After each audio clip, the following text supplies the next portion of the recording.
Mr. Hal Elrod, I'm so glad you came and showed up, man. I know that you had to drive from way out in the middle of nowhere to get here. I know. The country, man. I'm living the country life, dude. I know. I was excited that you were going to move to Austin. Then as it turns out, you never really did. I mean, you kind of did. Started in Lakeway, moved to Westlake, and then got the heck out of here, yeah. Westlake counts. I mean, it doesn't count for me, but it counts for most people. For most people, yeah. Yeah. It was an Austin zip code and all of that. Yes, all that stuff. Lakeway is too, isn't it? No. Oh, no? Although actually, yeah, no, it doubles. You can put Lakeway on your mailing address, or you can put Austin. It's garbage. Yeah. So I've known you for ever and ever and ever. Yeah. Which is so crazy. Over half our lives, dude. Yeah, 22 years. So crazy. Yeah. We grew up in Cutco together, and that was, I mean, I don't know about you, but for me, I can say without question that was the most formative experience in my life, certainly relative to business, but probably across the board. Yeah, just character, I think. Yeah, Yep. Just developing integrity and the right mindset. Yeah, I think everything. Yeah, I think super impressionable when you're 18, 19, 20, and you have people a few years older than you or several that are really guiding you, and you see them as peers, but also mentors. Yeah. Great framework, great training, et cetera. But what was so crazy to me was to watch your path from that time and knowing you then to the transition to now. So today, so a lot of people know you from writing The Miracle Morning. Yeah. And today, The Miracle Morning has sold like over 3 million copies. It's hard to know the exact number. The foreign publishers aren't really responsive, but it's in that neighborhood, yeah. So 3 million copies, give or take, 37 languages, 70 countries. Yeah. And I pulled up reviews today. And what's crazy is you also have this series of Miracle Morning books. And the way that you have always framed it to me is The Miracle Morning itself has this crazy, massive amount of followers. And you're like, yeah, the other books, you know, they don't get anywhere near the same traction. But when I looked at the reviews on them today, it's still like hundreds or thousands of reviews for all of the other books as well. Yeah. It's impressive. Yeah, the other books, it was a friend of mine, or actually former Cutco guy, Ryan Snow, reached out and he said, hey, Hal, this is like probably 6 months after The Miracle Morning came out. He said, I've given your book to our sales team. And he said, most have read it, some have not. And he said, those that have read it, every single one of their sales has increased. Have you thought about doing a Miracle Morning for salespeople, some sort of spinoff? And I go, I've thought about it. I go, you want to co-author it? Just in the moment, I'm sure, yeah, let's co-author it, right? And that was like the birth of it was a really organic birth of the series. I never intended on it. But when we were creating the series, the question was, like, that I really struggled with for a long time is, how do I do spinoffs where it honors the niche, where I did, and there's enough of the original content in there that if someone knows nothing about The Miracle Morning, they're going to actually do it. They get it. But how do I put enough new content that someone that's a Miracle Morning practitioner, right? They read the original book, then they go to the salesperson, they go, oh, this is a ripoff. He just changed the word human to salesperson in this book, right? Right. And so, yeah, I think we found a formula where the first 4 chapters sum up the entire original concept, but it's catered to each niche. Mm-hmm. And then the next 6 chapters are completely fresh content. And yeah. How many are there now?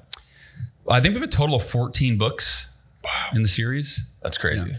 I know several of the other co-authors. Yeah. Yeah. Cameron Harold, Joe Polish, people that we've spent time together. Yeah. Both crazy people. I love them both. Cameron and I were in Antarctica and Patagonia. I saw the picture of you guys. Yeah. So good. Yeah. So good. Well, that's what's been crazy to me is to watch the transitional period, right? So in 2012, I was, even though you don't remember this, I was... I remember.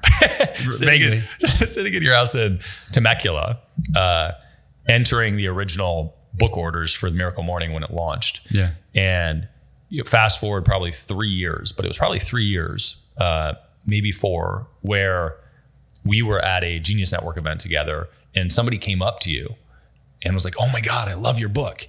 And I remember standing there thinking, Hal's? Like, wait, you know, this is Hal, right? This is just Hal. This is my buddy Hal. Right? Yeah. But the impact, there became some threshold that broke, and the impact was crazy. I mean, it still is crazy. What happened? What was the catalyst for that, and what was the path from you wrote a book And then it got tremendous traction and people started to recognize, see it, share it, buy it. Yeah. So I self-published The Miracle Morning, which a lot of people may not know that, right? But that is a self-published book. The 37 translations are all with, big name traditional publishers in the other countries. When I wrote the book, I wrote it out of a sense of responsibility, which is this helped me. It changed my life. And then I taught it to my coaching clients, and they were all like, I'm not a morning person. They were resistant. And almost every single one of them came back to the next call and go, oh my gosh, I implemented your little tips on beating the snooze button. I'm a morning person and I'm having the best week of my career. I'm running again. I'm reading books. And the light bulb went off. If it worked for me and it worked for them and none of us were morning people, this could work for anybody. I have a responsibility to share this. I'm a slow writer. It took me 3 years to write the book and self-publish it. And when I did, my mission that first year, I think there's a really important lesson here, but my mission was to change 1 million lives one morning at a time. That was the mission that was resonated with me. And that meant sell 1 million books. Mm-hmm. And I did everything in my power that first year. I was on 152 other people's podcasts. I did 52 of my own episodes. I launched the podcast with the book. I did 13 TV interviews on national shows and regional morning shows. I gave 36 speeches across the country. I engaged in social media on the daily by myself, no team, because I was unknown. No one knew who I was. Yeah. And I did everything in my power to sell 1 million copies. And I sold 13,000 copies that year. And so if you're doing the math, that's right, 98.7% short of the goal. That's a pretty dismal result. There's a gap there. There's a little bit of a gap. And right, so I'm at, whatever, 2.3% or 1.3%. And but I live by this thing, and you know this. You heard me give a speech on this in the Cutco days, the miracle equation. Yeah. And it's almost, these are two decisions: unwavering faith and extraordinary effort. And most of us, they're very counterintuitive. Like we put something out there and we really gauge our effort based on the feedback, right? Mm-hmm. Or based on the results. Oh, it's not happening as fast as I want. I'm going to change gears and do something else. Very few people stick with one thing. And to me, all you need is evidence, right? Meaning if this thing, if your product, if your service, if it impacted, enough people, right? A few hundred people or 1,000 people in a profound way, to me, you have a responsibility to stay the course. Mm-hmm. And so I was a little discouraged after that first year for sure, but I kind of brushed myself off and I went, okay, I'm committed for as long as it takes. I will maintain unwavering faith that I can change 1 million lives one morning at a time, and I'll put forth extraordinary effort for as long as it takes. And I tried again year 2. I did everything in my power: speeches, interviews, podcasts. And I think we sold 23,000 copies that year.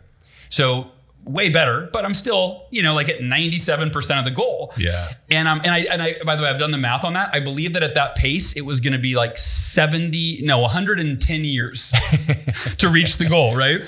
But I just kept doing it year after year after year. I put everything into that one thing. In fact, that became, there's that book, The One Thing by Gary Keller and Jay Papasan. That was it. It was whenever I got asked, hey, will you do this? Here's an opportunity. It was, is this in alignment with me changing 1 million lives one morning at a time? And if it's not, then it's a no.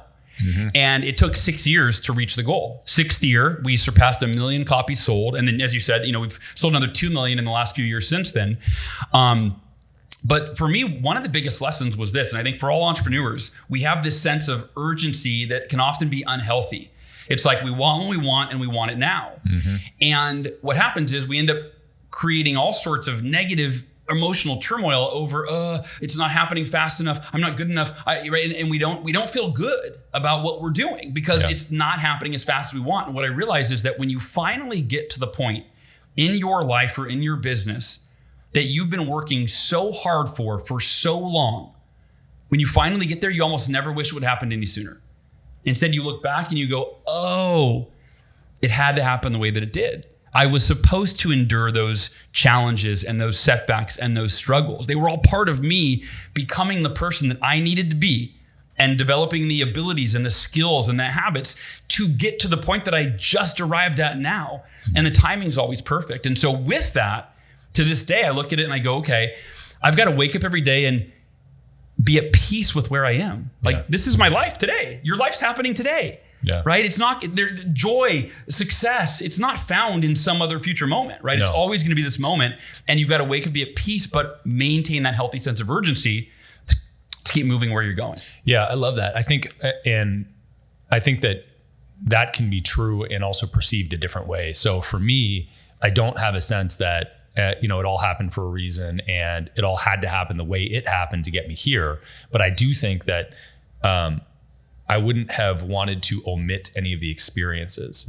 And so I do think frequently when I think about where I am now and I look at the turmoil that was in the past, I needed the turmoil, right? I needed to go through that.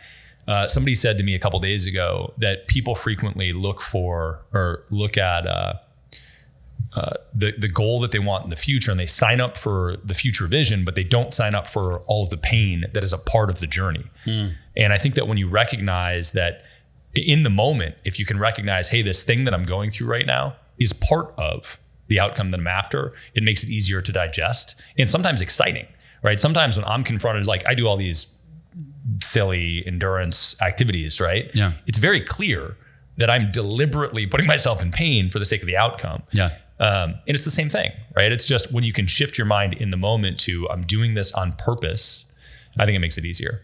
Yeah.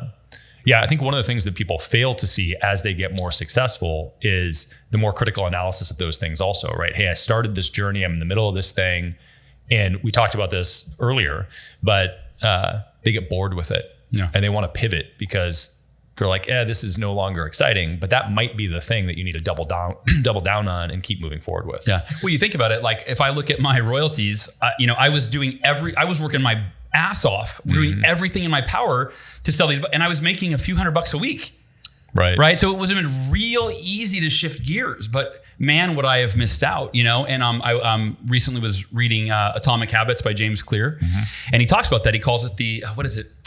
I can't think of the term, but it's basically that it takes all this effort that's unrewarded, at least comparative to the amount of effort being put forth, and you have to stick with it until finally, you get to that point of critical mass, if you will. And then the tipping point I read at the beginning of my Miracle Morning journey, it might have been the book that made all the difference, because they study all these companies, right? And how year after year after year, they put forth effort to promote product services. And it just takes, it takes that critical mass for it to take off. But most people give up before they get there. So through that journey, how did you think about ensuring the commitment to executing enough to get there? For me, back when we were in Cutco, and there's so many lessons that I learned from that experience, but one of the biggest, and this for me I called this my secret to sales success. And it was to be committed to the process without being emotionally attached to the results. And most human nature is to be emotionally attached to the results, right? Good results, I feel good. Bad results, I don't feel so good. I feel bad. I feel discouraged. I feel defeated. I feel like giving up. And we're emotional creatures. I don't care who you are, right? Even the most senior executive or CEO or owner of a $100 million company, we're emotional creatures. And so what I realized is that, if I can just identify my process. Yeah. And back then it was making 20 phone calls a day, 5 days a week. But what used to happen was the emotional attachment is I'd make a few calls, I'd get hung up on, I would get, people bitch me out, right? And then I would go, I don't want to do that again. I don't want to go through that again. And then I realized, wait a minute, what if I just make 20 calls a day, 5 days a week, and I completely let go of my results? And when somebody used to say, don't ever call here again, you jerk, I hate you. That used to make me feel really bad inside, right? And then when I switched it up and I'm like, wait a minute, that's the fastest call I could have. I'm getting to my 20 calls even faster. Thanks for hanging up on me, lady. That was awesome, right? You got it. And then I know that if I commit to the process without being emotionally attached to my results for a long enough period of time, eventually I'll get there. And so for me, it was just every day I have to do one thing.